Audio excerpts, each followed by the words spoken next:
दोस्तों, उत्तर प्रदेश के मुख्यमंत्री योगी आदित्यनाथ को नरेंद्र मोदी ने दिल्ली तलब किया है। बहुत बड़ी खबर आ रही है, आपको बता दें कि नरेंद्र मोदी ने अब योगी आदित्यनाथ के ऊपर निगाहें बना ली हैं और उनको दिल्ली बुला लिया है।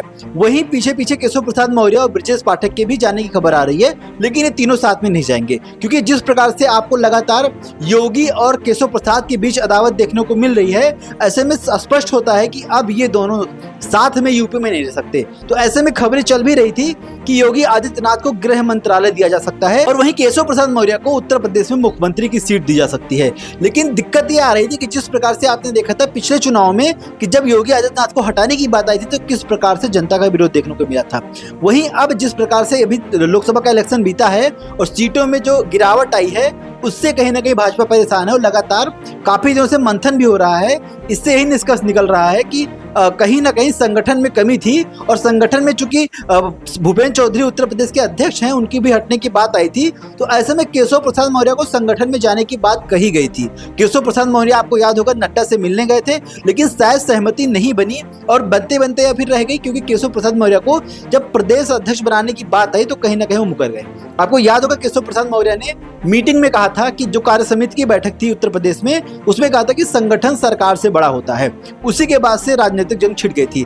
अब नरेंद्र मोदी ने फाइनली उत्तर प्रदेश में के ऊपर निगाहें रख ली है और योगी आदित्यनाथ को दिल्ली तलब कर लिया। अभी योगी आदित्यनाथ फौरन दिल्ली के लिए निकल चुके हैं और मीटिंग होगी। कहीं ना कहीं मीटिंग नीति आयोग की भी होने वाली है, इसके लिए भी योगी पहुंचे हैं। वहीं एक दिन पहले पहुंचने से कयास लगाए जा रहे हैं कि उत्तर प्रदेश में अब जो राजनीतिक घमासान था उस पर नरेंद्र मोदी की निगाहें हो चुकी हैं और नरेंद्र मोदी अब बड़ा फैसला लेंगे और कहीं ना कहीं ये जो जंग थी उस पर लगाम लगाने की कोशिश करेंगे। लेकिन उत्तर प्रदेश की अदावत जो है ये योगी आदित्यनाथ और केशव प्रसाद मौर्य के बीच, इसको यहीं से देखने को मिल रहा है कि अभी योगी ने विधायकों की मीटिंग ली थी, उसमें दोनों डिप्टी सीएम भी बुलाए गए थे, लेकिन केशव प्रसाद मौर्य अपने बंगले पे, सरकारी बंगले पे उपस्थित थे, अपने कैंप कार्यालय पे बैठे विधायकों से मिल रहे थे, लेकिन केशव प्रसाद मौर्य मीटिंग में नहीं गए।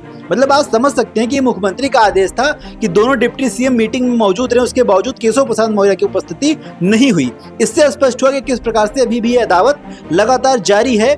ऐसे में आज योगी आदित्यनाथ दिल्ली पहुंच रहे हैं और वहीं पीछे पीछे बात हो रही है कि केशव प्रसाद मौर्य भी दिल्ली पहुंचेंगे। शायद हो भी सकता है कि दोनों लोग आमने सामने बिठाए जाएं, उसके बाद नरेंद्र मोदी इनसे बातें करें। लेकिन फिलहाल देखना दिलचस्प होगा कि जिस प्रकार से केशव प्रसाद मौर्य अपना शक्ति प्रदर्शन कर रहे हैं, ऐसे में दिक्कत आ रही है कि केशव प्रसाद मौर्य मान नहीं रहे हैं और योगी आदित्यनाथ को हटाया जाना इतना आसान नहीं है। कोई ना कोई बीच का रास्ता नरेंद्र मोदी निकालने की कोशिश करेंगे। बीच का रास्ता अभी तक जेपी नड्डा ने निकाला, लेकिन निकाल नहीं पाए, सफल नहीं हुए। अब नरेंद्र मोदी ने रुख किया है, तो हो सकता है कोई रास्ता निकल जाए। फिलहाल मीडिया चैनल्स में तो ये चल रहा है कि योगी आदित्यनाथ को गृह मंत्री बनाया जा सकता है, वहीं केशव प्रसाद मौर्य को हो सकता है मुख्यमंत्री बना दिया जाए। लेकिन जिस प्रकार से संगठन में का भी पद खाली हो रहा है, आपको बता दें देश में जेपी नड्डा का भी पद खाली हो रहा है, यहाँ प्रदेश में भूपेंद्र चौधरी का भी पद खाली हो रहा है, तो ऐसे में संगठन का भी पद भरना है, तो ऐसे में केशव प्रसाद मौर्य के ऊपर आजमाइश हो सकती है। लेकिन जिस प्रकार से योगी आदित्यनाथ और इनके बीच अदावत है, इस पे कहीं ना कहीं नरेंद्र मोदी पूर्ण विराम लगाने की कोशिश करेंगे। लेकिन क्या सफल हो पाते हैं या फिर नहीं? अगर सफल नहीं होते या फिर नरेंद्र मोदी का कहना ये दो नेता नहीं मानते हैं, तो इन दोनों नेताओं को भारी खामियाजा भुगतना पड़ सकता है। लेकिन योगी आदित्यनाथ के ऊपर उंगली उठाने का मतलब है कि जनता से उसका अपना विरोध खुद करवा लेना। जिस प्रकार से भी चुनाव में देखने को मिला है कि योगी की बताई गई सीटों पे प्रत्याशी न उतार के भाजपा को इतना तगड़ा नुकसान हुआ कि 80 सीटों में से महज 33 सीटों पे भारतीय जनता पार्टी सिमट के रह गई है। तो अब देखना दिलचस्प होगा कि दिल्ली में क्या निकल के आता है। फिलहाल मीटिंग खत्म होने के बाद स्पष्ट हो जाएगा कि नरेंद्र मोदी ने क्या रास्ता निकाला है।